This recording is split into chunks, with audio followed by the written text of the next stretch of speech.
rate of effort. Hi everybody, Lori Fulbright here. Let's talk about Operation Grayskull. So this was a federal takedown of 4 websites on the dark web that showed nothing but images of children, toddlers, and babies being raped and sexually abused. So they say that these were operating on the dark web. 18 people so far who were running these websites have also been convicted, some sentenced to life, some sentenced to 20 years in prison. They found people who were operating these sites in Virginia, Maryland, Indiana, Texas, Washington, Arkansas, Michigan, and Oklahoma, where I live as well.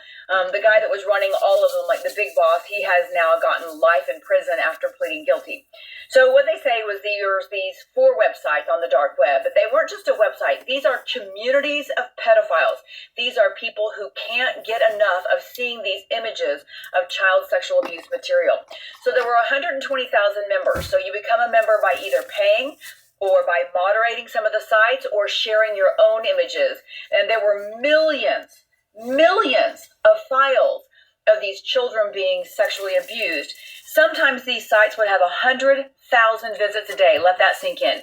That's how many people are out there that want to see, can't get enough of these images of children being sexually abused. So federal prosecutors call all of these people, of course, sadistic. They said they had a predator's handbook that they offered out, which was a step-by-step process on how to groom children so they could be abused in the future. And I'll tell you, covering all these cases here in Oklahoma, it is like they have a script. It is like there is a handbook, because I see the same things that they're saying to all of these victims. I've made other video posts about the things that I see in the affidavits over and over and over in these cases, what they say to these kids, the tactics they use on these kids, all these things we need to be teaching our kids so they can be forewarned. The feds believe that by taking down these 4 websites, they're going to make a huge dent.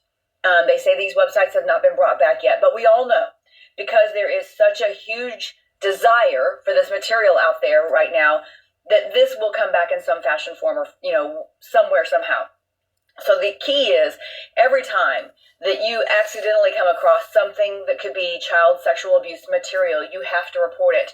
Of course, Kik is doing a lot better job. Snapchat, all these apps, emails, things like that, they are doing a better job of reporting these to the Center for Missing and Exploited Children. And then they call law enforcement in whatever state that came from. And we're seeing a lot of bust from that.